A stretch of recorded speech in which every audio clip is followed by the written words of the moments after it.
네, 두 분과 함께합니다. 이재석 전 KBS 기자 모셨고요. 어서 오세요. 네, 안녕하세요. 미디어오늘의 노주민 기자 모셨습니다. 어서 오세요. 안녕하세요. 네, 오늘 이 이야기를 좀 집중적으로 점검을 해봐야 될 것 같은데요. 이른바 문자 1심 논란으로 시작이 됐던 국민의힘의 내분. 제가 볼 때는 거의 내분을 넘어서 내전 상태로 가 있다. 뭐 이렇게도 아마 평할 수 있을 것 같은데 네. 오늘 이거에 대한 언론 보도 좀 한번 좀 점검을 했으면 좋겠습니다. 일단 이 문자 1심을 다루는 언론의 보도 좀 총평을 해주신다면. 글쎄요, 저는 이번 보도를 보면서 워낙에 짚을 부분이 많아요. 다양하잖아요. 많아요. 네, 네. 한두 개가 아니고 그걸 제가 여기서 다 열거하지는 않겠고요. 모든 언론 보도 프로그램들에서 그렇게 다각도로 다양하게 짚고 있기 때문에 이해되고요. 필요하고요. 그런데 이제 가장 우리가 중심에 둬야 할 것은 아무래도 공익적 가치인데 그 공익적 가치가 무엇이냐라고 봤을 때는 저 개인적으로는 그때나 지금이나 사과가 없었고 김건희 여사의, 그리고 그때나 지금이나 김건희 여사의 사과는 반드시 필요하다라는 점인 것 같아요. 그런 측면에서 이 사안을 조금 더 많이 바라볼 필요는 있다라는 생각은 들지만 네. 이것을 가지고 언론을 제가 강도 높게 비판할 생각은 없습니다. 워낙에 지금 갈래가 여러 갈래고 그걸 다 분석하는 것도 또 언론의 몫이긴 몫이라서 예. 그런데 그 정도로 총평을 일단 간략하게 좀 할 만큼 보도하고 있다. 예. 노주민 기자는 어떻게 평가하세요?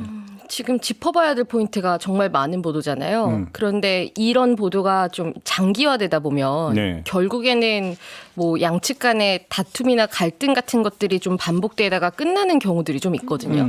그래서 지금이 굉장히 중요한 시기다. 책임을 물어야 될 곳에 조금 집중을 하고 그리고 규명해야 될 것들에도 좀 검증의 잣대를 좀 높이 들이대는 것이 필요한데 네. 그렇지 않으면 이것도 어떻게 보면은 좀 이렇게 그냥 집안 싸움처럼 끝날 수도 있지 않을까라는 우려도 함께 듭니다. 이른바 내분 중계 보도로 끝나버리면 네. 안 된다. 이런 말씀이신 거죠? 예. 그런데 내분 중계 보도라는 게 물론 부정적인 함의를 갖고 있긴 하지만 또 지금 전당대회 선거 기간이고 선거 기간에 당연히 그런 내부 투쟁 또 어떤 파워 게임 이런 거는 펼쳐질 수밖에 없고 네. 또 그런 것의 속내나 의도나 작동 방식을 전달해 주는 것이 언론의 역할인 것도 또 맞아요. 어느 나라나. 그러니까 그걸 너무 우리가 또 근본주의적인 시각에서 문제다 이렇게 얘기하는 거는 저는 동의하기 힘들고요. 그리고 그런 파워 게임의 측면과 그 아래 깔린 어떤 의도나 배경이나 이런 걸 설명해 주는 것 자체도 또 긍정적인 맥락에서 얘기하자면 민주주의에 기여하는 측면도 있습니다. 왜냐하면 그 일반 시민들이 이렇게 권력이 작동하고 숨은 배경이 이렇구나라는 걸 이해함으로써 좀 더 풍성하게 또 정치권을 바라보는 시각을 전달받을 수가 있는 것이거든요. 그래서 그런 거를 너무 우리가 또 배관시할 필요는 없어요. 논점은 이거겠죠. 그러니까 내분 양상을 보도하는 거가 문제가 아니라 그것만 보도하느냐가 문제겠죠. 그렇습니다. 예. 네, 지금은 그런데 그렇게 내분 양상 많이 다뤄지고 있다. 이렇게 볼 만한 정도까지는 아닌 것 같은데. 그게 많긴 많아요. 네. 네. 그런데 방금 말씀드린 것처럼 이게 지배적이다. 그리고 결국에는 입을 열게 해야 할 대상이 있는 거잖아요. 그러니까 결국은 이 과정에서 이제 그 단편적 정보가 나오고 있는데 그러면 내부는 내분대로 어떤 묘사에서 전달을 하더라도 여기서 이 단편을 캐치를 해가지고 언론이 독자적으로 추적을 하고 탐사를 해서 진실을 파헤치는 어떤 또 별도의 작업이 진행이 되고 있느냐 안 되고 있느냐. 네. 사실은 이게 핵심적인 문제라고 보는데 이건 좀 이따 다루고 먼저 이거부터 한번 얘기를 해보죠. 문자 1심 논란이 불거진 이제 시발점이 한 주 전에 네. 김규환 CBS 논설실장이 이 일십당에 따른 문자를 공개하면서 이제 시작이 된 거잖아요. 그죠? 자, 그러면 이 공개는 어떤 저널리즘의 어떤 그 원칙이라고 이거에 기초해 볼 때 어떻게 평가를 할 수 있다고 생각하십니까? 노 기자가 먼저 해주시면 제가 또 약간 반론적으로 좀 네. 우선은 보도 가치가 충분히 있는 사안을 보도를 한 거고요. 굉장히 물론이죠. 파급력이나 이런 것들이 있는. 이제 다만 이제 이게 최초 보도였던 거잖아요. 이 최초 보도가 어떤 식으로 다뤄졌느냐에 대해서는 짚어볼 지점들이 좀 있죠. 예를 들어서 문자를 공개한 형식이나 이런 거는 좀 뒤로 밀어두고 얘기를 하자면은 기본적으로 왜 지금 이 시점에 이런 문자가 공개됐고 그리고 또 전당대회 관련해서 미칠 영향은 없는지 그리고 이전에도 이미 대통령이 어느 정도의 그런 개입 같은 것들을 했다라는 의혹들이 불거진 사례들이 있다 보니까 그런 지점들을 좀 같이 짚어줄 수 있는 형태의 방식이었거든요. 보도가 단선적으로 뭔가 그 형식을 갖춘 텍스트라던가 아니면은 뭐 방송 리포트가 아니었고 좀 이런 것들을 풀어줄 수 있는 라디오 형태였다라는 걸 감안을 한다면 그런 지점에 좀 아쉬운 측면이 있었다라는 생각은 들었고 그리고 특히나 이게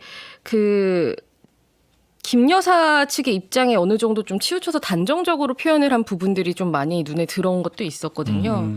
뭐 예를 들어서 뭐 김 여사가 사과하고 싶으면 본인이 직접 사과할 수 있지 않냐라는 진행자의 질문을 했을 때 뭐 굉장히 강하게 김 실장 같은 경우에는 익십을 당했으니까 멈칫하고 타이밍을 놓쳤다라고 하는 것들은 어떻게 보면은 한쪽 편에서 조금 변호를 해주는 것 같은 것들이 부각이 된 측면도 있었다. 뭐 이런 아쉬움이 남는 것도 있죠. 그렇게 평가하시고 이재석 기자. 저는 노지민 기자 말에 거의 다 수긍하고 동의하고요. 다만 저는 이런 측면을 얘기하고 싶어요. 그러니까 당연히 보도 가치 있고 단독 보도로서 가치 있고요. 김규환 논설위원이 아무래도 이제 추측컨대 이 텔레그램 문자를 김규환 논설위원에게 제공한 사람이 이른바 범친윤이겠죠. 혹은 더 좁혀 얘기하면은 원희룡 캠프 측일 수도 있고요. 뭐 그건 제가 뭐 단정할 수는 없겠습니다만 한동훈 측에서 뭐 제보했을 일은 만무하고. 뭐 여의도에서는 한두 명의 이름이 거론이 되긴 하더라고요. 네. 뭐 아예 거론되기도 하고요. 확인이 안 됐을 거예요. 여기서 이 얘기는 안 하겠습니다만. 예. 그렇기 때문에 그 제보자와의 어떤 관계 측면도 고려했을 것이고 따라서 아까 노 기자가 얘기했던 대로 방송에서 좀 지나치게 어느 한쪽 방향 그러니까 김건희 여사의 입장을 이해하고 옹호하는 방향의 언어가 너무 많았지 않느냐라는 아쉬움을 토로할 수는 있을 것 같아요. 그런데 저는 그 아쉬움이 정당하다는 것과 또 별개로 이 정도 연차가 되는 언론인은 어느 정도의 성향과 취향이 있게 마련입니다. 이 정도 논설위원급 되면 그건 뭐 진보 언론이든 보수 언론이든 어느 정도의 성향이 있지 모든 언론인들이 다 무색무취할 수만은 없고요. 어느 정도의 방향성과 경향성은 있을 수 있어요. 그래서 김규환 논설위원도 어떤 경향성과 방향성을 가질 수 있습니다. 그리고 그것을 방송에서 논평성 라디오 프로그램에서 어느 정도 드러낼 수 있다고 봐요. 그리고 저는 더 넓게 보면 김규환 논설위원이 그런 어떤 비판적 지점이 있긴 있지만 본인의 어떤 논평을 드러냈을 때 그것이 이제 하루 지나서 반론적인 보도도 나오고 또 하루 또 지나서 한동훈 측의 또 해명도 나오고 또 하루 지나서 뭐 TV조선의 그런 문자 전문 보도도 나오고 이렇게 공론장에서 진실을 향해 점점 찾아가는 경로를 보이면 된다. 저는 그러니까 어떤 특정 보도를 하나 떡 떼가지고 당신 왜 이렇게 보도했냐, 당신 왜 이렇게 말했냐라고 얘기하는 것보다는 전체적인 흐름이 우리가 진실을 찾아가고 있는 형국이냐 아니냐를 가지고 얘기해야지 그게 더 올바른 어떤 저널리즘 비평의 태도다. 저는 그렇게 생각합니다. 오히려 점검 포인트를 이걸로 보는 건 어떻게 생각을 하세요? 그러니까 김규환 논설실장이 요 일십됐다라는 문자를 공개를 하면서도 전문이 아니라고 그랬어요. 부적절한 내용이 들어가 있기 때문에 재구성 편집한 거다라고 이야기를 했습니다. 자, 그럼 여기서 확인할 게 김규환 논설인이 그 누구에겐가 이 문자를 제공을 받을 때 전문을 받았는데 다만 그럼 본인이 주도해서 본인의 판단에 의해서 일부를 빼고 공개를 한 것이냐. 예. 아니면 애당초 제공을 받을 때부터 편집된 그 문자만 받은 것이냐. 그리고 편집된 것이라는 걸 알았겠죠. 왜냐하면 방송에서 공개할 때 그렇게 얘기를 했다라는 거 보면 전문이 아니라는 걸 알았다라는 건데 사실 이거에 따라서 그 평가가 약간 좀 달라지는 부분이 많이 달라지죠. 그렇죠. 그러니까 오히려 저는 전자로 이해했습니다. 오히려 요걸 평가를 해봐야 되지 않을까 싶은 생각이 드는데. 그게 이제 불분명한데 저는 전자로 이해했습니다. 어떻게 보면 제가 선의로 이해하는 것일 수도 있는데 저는 전자로 받아들였어요. 왜냐하면 제가 뭐 김규환 논설실장하고 사적인 관계 전혀 없고요. 후자라면 그것은 취재 윤리의 문제일 수도 있고 취재의 어떤 꼼꼼함이 결여됐다라고 볼 수도 있고요. 여러 가지 문제점을 얘기할 수가 있습니다. 그래서 그리고 그건 약간 좀 뭐랄까요, 좀 기초적인 부분이라서 후자로 이렇게 취재했을까 이 민감한 사안을 그러니까 전자에 쓸 가능성이 높지 않을까 싶어요. 저는 개인적으로. 근데 거기서 갖고 있는 의아함이 저는 개인적 의아함이 뭐냐면 나중에 TV조선이 문자를 전문을 공개를 했잖아요. 네. 비교를 해봤어요. 그러면 그 애당초 1월 19일자인가요? 그 일십당했다는 문자, 그러니까 김규환 실장이 공개한 내용과 원문. TV조선이 한 거. 그럼 굳이 이게 부적절하다고 판단했어야 되는 내용일까? 전 그 좀 의아하다라는 생각을 했거든. 그 점은 어떻게 보세요? 그러니까 빠진 부분을 들여다봤을 때 그 빠진 부분이 그렇게 예민하다고 볼 수 있는 부분이 없거든요. 그래서 그런 의구가 드는 거죠. 저도 100% 동의하고요. 다만 뭐라고 해야 될까요? 아까도 제가 말씀드렸듯이 그런 의구 자체로 정당한데 일보 최초 보도의 비완결적인 부분을 우리가 어느 정도로 비판적으로 얘기할 것이냐 하는 거는 또 별도로 얘기해야 될 것 같아요. 거기에 저도 동의해요. 예, 예. 그러니까 그 언론이 제보를 받거나 취재를 할 때도 마찬가지였는데 모든 진실을 다 알고 언론은 보도하지 않죠. 맞습니다. 예. 그건 어떤 단서가 되고 그것이 중요한 단서다. 그다음에 전달을 함으로써 진실에 다가갈 수 있는 이게 중요한 계기가 될 수 있다면 일단 보도하는 거죠. 부분적이라도 보도를 하는 게 맞죠. 맞습니다. 그거는 저널리즘 원칙에 전혀 위배된다고 생각하지 않아요. 근데 문제는 여기서 중요한 건 자기 완결성이죠. 내가 생각할 때 요거는 됐다라고 하는 판단. 제가 조금 전에 점검 포인트라고 지금 그 질문을 던졌던 것도 그거거든요. 아주 쉽게 생각하면 그 전문을 공개를 할 때 불필요한 오해는 불식되는 거잖아요. 그럼 왜 이걸 뺐을까? 이런 거 논란될 소지가 없는 거잖아요. 그리고 제가 볼 때 다 해도 상관없었을 것 같은데. 예, 저도 그렇게 네. 생각합니다. 이걸 왜 뺐을까? 저는 그게 사실 제가 의아했던 거죠. 그러니까 이게 사실 첫 보도가 모든 맥락을 다 담을 수는 없는 거고 정말 보도 과정에서 여러 보도들이 좀 퍼즐을 맞춰가는 것들도 있는 거잖아요. 다만 이게 보도가 되지 않아서 아쉬운 것인지 아니면은 뭔가 한쪽 시각을 대변하는 것처럼 같이 부연하는 것들이 들어가서 아쉬운 것인지 이 평가는 좀 구분이 돼야 된다고 생각을 하고 여기에서는 후자인 측면이 좀 있었다고 볼 만한 지점들이 있거든요. 그래서 만약에 문자를 정말 일부만 발췌해서 보여줬다면 그러면은 또 완전히 다른 문제가 되는 거고 그냥 자체적으로 판단했을 때 이거 외에 또 다른 내용이 있었나라는 의문도 남게 되는 거죠. 그런데 뭐 여기 얘기는 또 이제 거꾸로 네. 얘기를 하면 그걸 뺐다고 해서 왜곡된 부분은 별로 또 없는 것 같기도 네, 하다. 그렇죠. 예, 그러니까 큰 예. 틀에서 보면 예. 그러니까 결과적으로는 재구성된 게 그렇게 뭐 왜곡을 할 만한 내용이 들어가지는 않은 그건 아니에요. 거죠. 예. 그렇기 때문에 또 역으로 그럼 왜 뺐을까라는 또 드는 거죠. 반복되는 아, 예, 의문이 이게 도돌이표고 순환론인데 쳇바퀴 돌듯이. 알겠습니다. 근데 지금 이건- 우리 말이 다 맞는 거예요. 그러니까 우리 말이 다 부분적 진실을 다 갖고 있고. 네. 그래서 저는 근데 하여튼 김규환 논설위원이 일보 보도 기자로서는 유의미했다. 예, 그 정도는 우리가 평가해 줄 수 아니 있지 않냐. 그거는 예. 여기서 논할 이유가 없는데 그 뒤에 일주일간 전개된 양상을 보면 알 수 있잖아요. 그 예. 파괴력과 네. 그 정보의 가치가 뭐 예, 어떤지는 뭐 그건 더 얘기할 이유가 없는 근데 거고. 그래서 사실 이제 정치 보도 같은 경우는 특히 이런 경우가 좀 있는 것 같아요. 보도를 어느 정도 하려면 이걸 준 사람도 생각을 해야 되는 거잖아요. 그리고 일보가 있어야 그 뒤에 뭔가 파장이 생기는 건데 그렇기 때문에 또 조심할 부분도 있지 않을까. 특히 논설실장이면 굉장히 관록이 있고 그리고 본인도 다 아실 거예요. 이렇게 보도를 했을 때 어떤 지적이 나올 수 있고 또 어떤 영향을 미칠 수 있고 뭐 이런 것들을 모르지 않을 분이 했을 거라고 생각을 하기 때문에 조금 더 기준을 높이 세워서 평가를 할 수도 있다고 생각합니다. 그러면 TV조선이 며칠 뒤에 그 문자 5개의 전문을 공개를 했잖아요. 네. 이 보도는 어떻게 평가를 하세요? 이거는 매우 뭐 당연히 그 김규환 기자의 보도가 나오고 나서 모든 언론사들이 이걸 입수하기 위해서 노력을 했을 것이고 TV조선이 발빠르고 민첩하게 이거를 입수했고 그리고 그걸 다 공개했고 그럼 뭐 너무나 잘한 보도라고 저는 생각을 하고요. 상당히 거기서 유의미한 단서도 사실 나온 게 있고. 예. 그렇죠. 네. 그리고 뭐 중간에 그 댓글팀이라는 그 단어가 나오잖아요.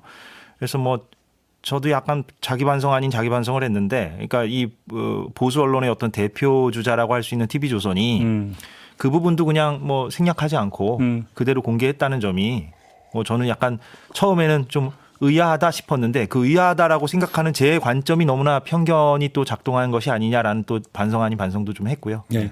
그리고 TV조선이 사실 이미 어떻게 보면 일보를 한 셈이라고 볼 수도 있는 부분이 있잖아요. 올해 초에 관련 보도를 한 게 1월 있거든요. 24일인가요? 아, 예, 예. 네, 그러네요. 1월에 예, 예. 김건희 여사가 당이 사과 결정하면 따를 거라는 의사를 밝혔지만 김 여사 사과에 대한 여권의 찬반 논란에 결론을 내지 못했다. 이런 보도를 한 게 있었어요. 그래서 지금 김규환 논설실장 방송이 나오고 나서 이제 보도를 했던 것을 한번 언급을 했고 나중에 이제 전문을 공개를 한 거잖아요. 그래서 그럼 미리 그러면 이미 갖고 있었을까요? 그러니까 저도 그게 좀 네, 궁금해지더라고요. 그러니까. 네, 그리고 그 나서 부분은- 일보를 뺏긴 다음에 뭔가 공개를 했을 수도 있어요. 그러니까 저도 거기까지는 취재가 되지 못해가지고 정말 궁금한 거죠 이제.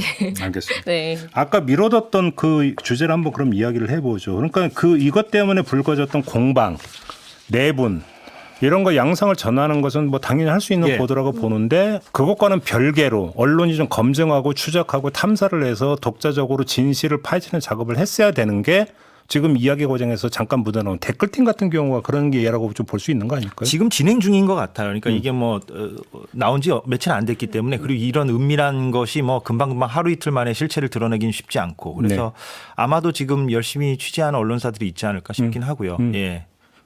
노준 기자는 어떻게 평가하세요? 저도 이거는 지금 진행 중이라고 보는 게 맞는 것 같고요. 네, 지금 양측에서 나오는 것들도 이제 나오기 시작한 거라고 볼 수 있는 거잖아요. 어떻게 보면은. 네. 그래서 이거야말로 좀 계속 흐름이 끊기지 않고 사실을 확인할 것들이 많은 것 같습니다. 이거는 그러니까 그 어떤 그 법률에 저촉되느냐 안 되느냐의 문제까지 그러니까 내포하고 있는 중대 사안이잖아요. 그렇죠. 예.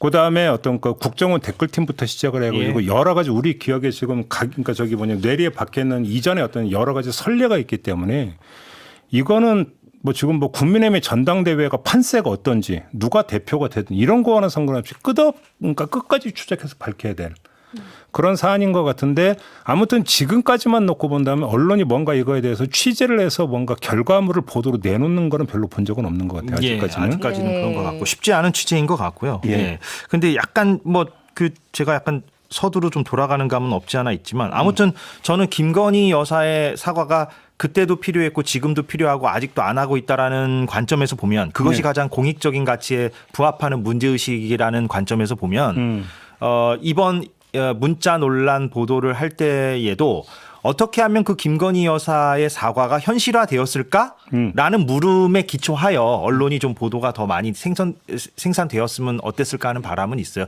그랬을 때 책임은 다 있거든요. 그러니까 한동훈 비대위원장에게도 일정 부분 책임이 있어 보이고 또 뭐 누가 뭐래도 김건희 여사 본인이나 대통령의 책임은 뭐 부인할 수 없고 그러니까 그런 것들을 좀 다각도로 짚으면서 언론이 이때는 꼬집을 수 있거든요. 비판할 수 있거든요. 사과는 어찌됐건 필요한데 왜 그럼 아직까지 안 하느냐. 안 하는 데 있어서 궁극적 책임은 누구에게 있고 얼마만큼의 책임이 있고 그 해당 상황마다 누구의 책임이 있느냐. 이거는 꼬집고 캐묻고 비판적인 관점에서 바라봐야 된다. 저는 그런 보도가 좀 약간 부족했다. 아예 안 나온 건 아니지만 그런 생각이 듭니다. 그러니까 이게 사과를 못하게 만든 게 뭐 해당 행위라거나 그리고 적절치 못한 행동이었다거나 이런 것들은 사실 당 내에서 평가가 이루어지는 게 필요한 부분인 것 같고 물론 언론도 지적을 할 수는 있지만 하지만 이걸 넘어가지고 방금 말씀하신 것처럼 그럼 지금이라도 사과를 해도 되지 않느냐 뭐 이런 것들을 같이 짚어보는 게 조금 더 양적으로나 아니면은 뭐 강도가 좀 더 높아지면 좋을 것 같다는 생각이 들고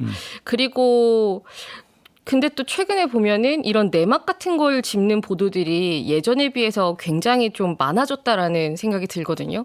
뭐 중앙일보 같은 경우에도 막전막후라고 해서 추가적으로 보도를 한 게 있었고, 뭐 한겨레 같은 경우도 그렇고, 이게 이제 예전과는 조금 분위기가 달라진 측면도 있겠다. 조금씩 좀 이렇게 나오지 않았던 것들이 나오는 분위기가 좀 형성이 되고 있구나. 이런 점에서 추가적인 보도들이 더 많이 이루어지지 않을까.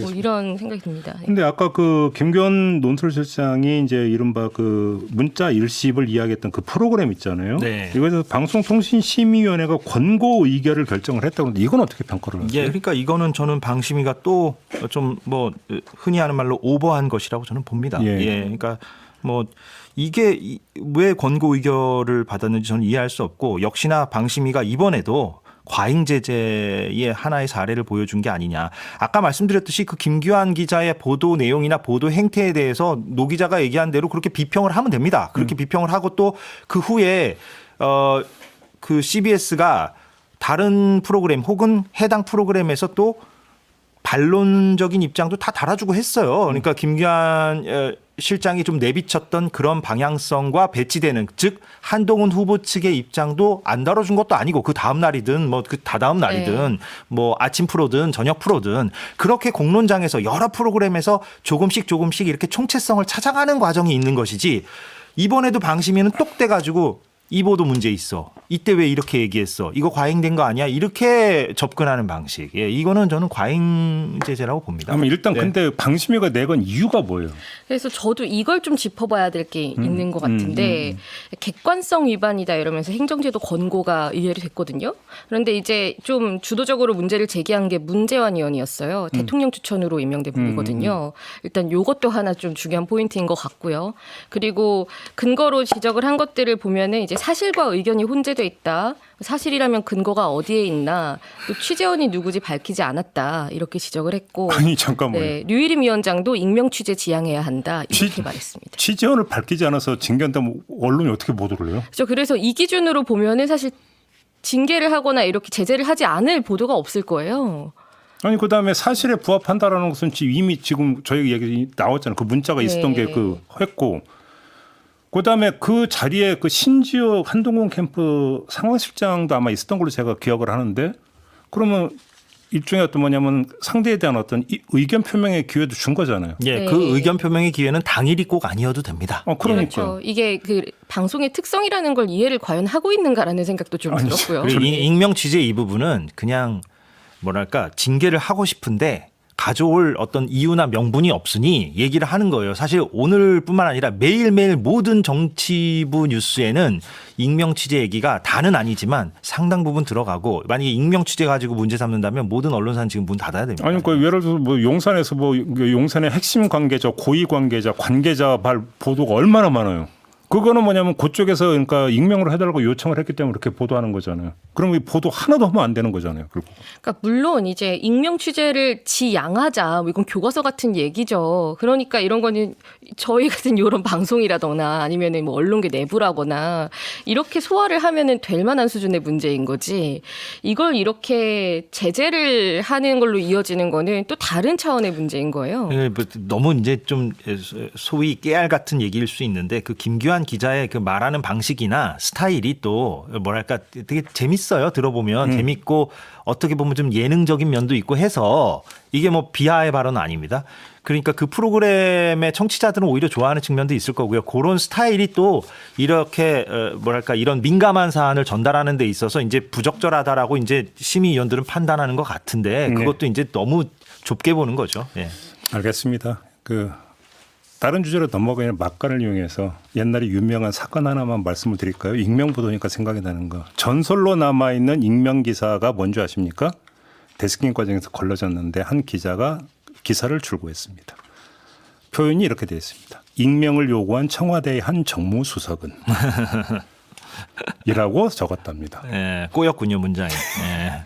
데스크한테 착살이 났다고 합니다. 네, 언제적 얘기입니까? 좀 됐습니다. 예, 한참 됐을 것 같은데. 넘어가겠습니다.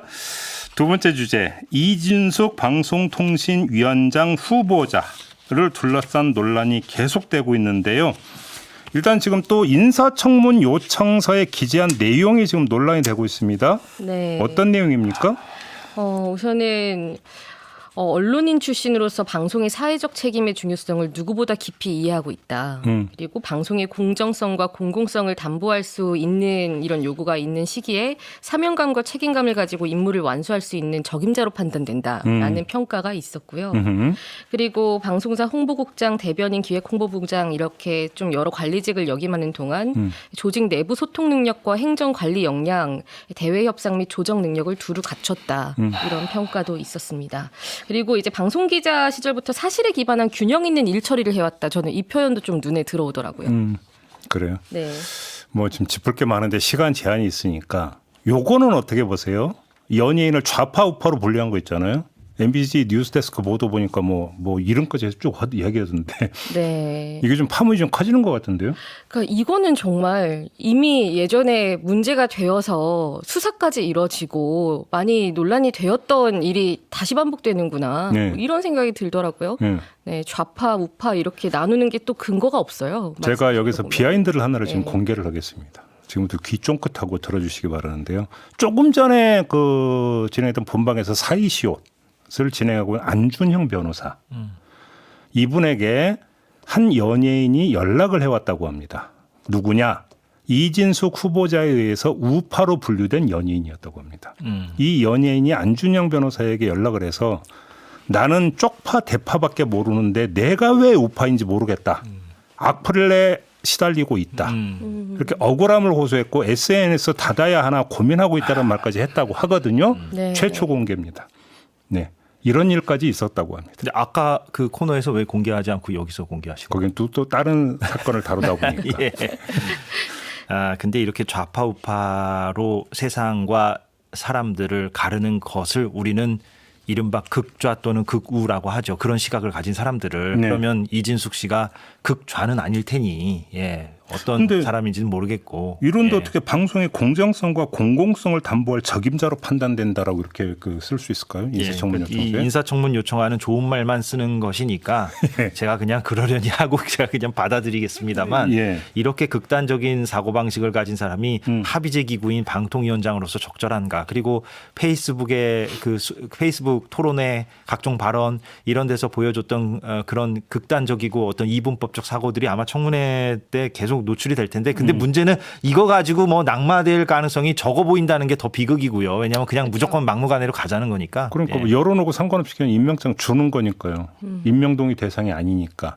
근데 그래도 그러니까 짚을 건 짚어야 되지 않습니까? 지금 이진숙 후보자가 지금도 IMBC 주식을 갖고 있다면서요. 네, 지금 IMBC 주식을 보유하고 있다라는 게 드러났는데 4,200주, 1,245만 원어치 정도라고 된다고 하고요. 예. 지금 IMBC가 MBC 자회사 중에서 유일하게 상장사라고 하더라고요. 저도 이번에 이걸 알게 됐는데. 그리고 이제 방통위 규제 대상인 방송사 자회사의 주식을 보유하고 있는 거니까 네. 지적이 나오고 있는데 예.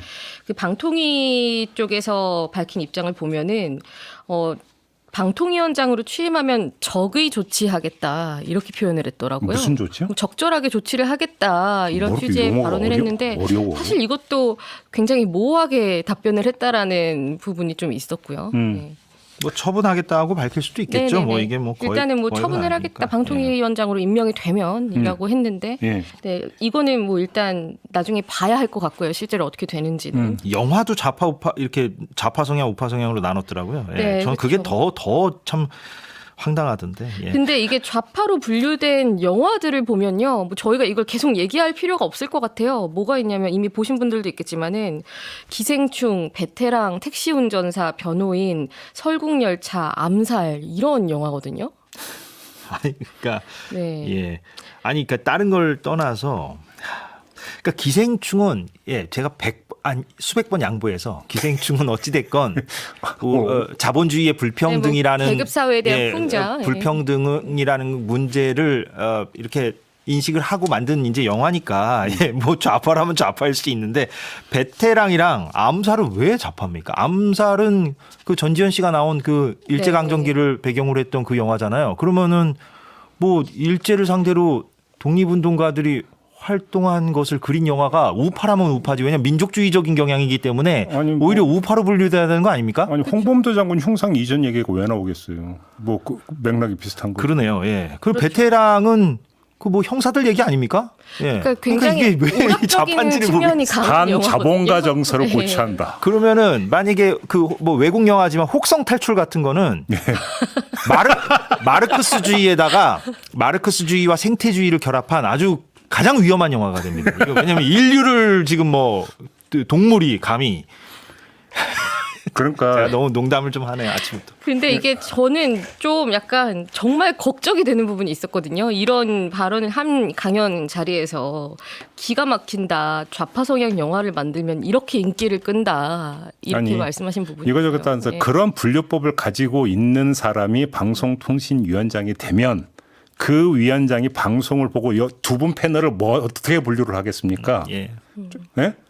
그냥 좌파가 아닐걸요? 극좌파 정도 될 것 같은데. 저희 둘을 걱정할 때가 아니라 진행자 본인을 걱정하셔야 될 저는 수도 이미 있습니다. 달관의 경지에 저희는 올라섰기 지금 때문에 손님이기 때문에요. 그러니까 이게 되게 좌편향돼 있기 때문에 싸워서 쟁취할 우파 전사가 필요하다 이런 인식들을 공영 방송에 대해서 많이 드러내신 분이에게 영화 얘기를 하면서 좀 한 번 더 부각되긴 했지만 네. 그리고 또 이제 과거 인터뷰나 토론회 같은 데서 한 발언 보면은 중도적이거나 중립적이거나 또 신사적인 사람으로는 부족하다 이런 표현까지 싸움권이 있거든요. 필요하다. 네, 그러니까 공정성이나 뭐 공공성 뭐 이런 것들을 고려를 한다면은 심지어 신사적인 사람도 안 된다고 하는데 이게 적합하느냐? 그러니까. 이건 과연 어떻게 쓰인 인사청문 요청안일까? 이런 의문이 들죠. 네. 아이고.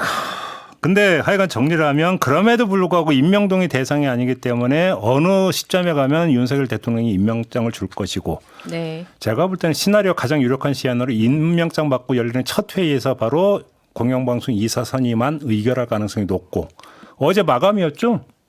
그래서 뭐 MBC 뭐 30몇 명, KBS 53명인가 뭐 이미 그 네. 신청했다 이런 보도가 있더라고요. 예, 맞습니다. 어제로 마감했잖아요. 예. 그렇게 되고 뭐 설령 탄핵 카드를 꺼내 든다더라도 그건 그 다음이 되는 거고. 이렇게 속도가 아마 늦으니까. 그렇죠. 그렇게 진행될 가능성이 있다고 봐야 될 것 같고요.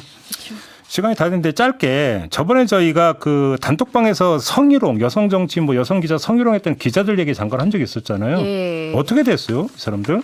우선은 각 사에서는 서울신문 뉴스핌은 해고 조치를 했고, 해고했고. 네, 이데일리는 정직 6개월 처분을 했고요. 그리고 이제 한국기자협회 차원에서의 징계가 있었는데 그 이사회에서 투표를 했더라고요. 59명 중에 이제 40명이 참여한 투표에서 38명 찬성으로 이제 가해자 3명을 영구 제명하기로 결정을 했고요. 네. 이제 기자협회에 재가입이 안 되는 여기서 할 수 있는 징계 중에서는 가장 높은 수위라고 합니다. 그러니까 2017년에 좀 유사한 사건이 있었는데 그때는 1년 6개월에서 한 2년 정도 자격 정지 정도였거든요. 그래서 이번에는 이제 그 과거에 비해서는 조금 더 빠른 속도로 강한 그런 수위 높은 조치들이 이루어지고 있다. 네. 이런 차이는 있는 것 같고. 예. 그리고 또 언론계 내부에서 목소리가 나오는 것도 좀 발빠르게 이루어졌다는 점에서 바뀐 분위기는 확인이 되는데 이제 다만 한 가지 좀 우려가 남는 건 이렇게 좀 빠른 조치 그리고 높은 그런 책임을 묻는 거는 좋지만은 이게 빨리 해고를 해버리거나 빨리 조치를 해버리는 거에 치우치게 되면은 정말 좀 이렇게 확인을 해야 될 것들이 확인되지 않는다거나 혹시 뭐 사법 네. 절차가 개시될 가능성은 없어요? 뭐 지금 진행이 됐다고 확인된 건 없지만 뭐 나중에 여기에 대해서 뭐 불복을 하는 것들이 있을 수도 있는 거죠. 각 회사에 대해서 뭐 해고나 징계를 받은 기자들이 어떤 조치를 할지는 좀 따라가 봐야 될 부분이고요. 그리고 이 과정에서 과연 그러면은 뭐 피해자에 대해서 보호라던가 네. 뭐 재발 방지라던가 이런 것까지 같이 충분히 고려가 될 수 있을 만한 시간이었나 이런 질문을 하나 같이 남기겠습니다. 알겠습니다. 이 후속 사실 전해드리면서 오늘 언론 어때는 좀 마무리하도록 할게요. 이지석 기자, 노지민 기자 두 분과 함께했습니다. 수고하셨어요. 고맙습니다. 고맙습니다. 네, 저도 물러가겠습니다. 고맙습니다.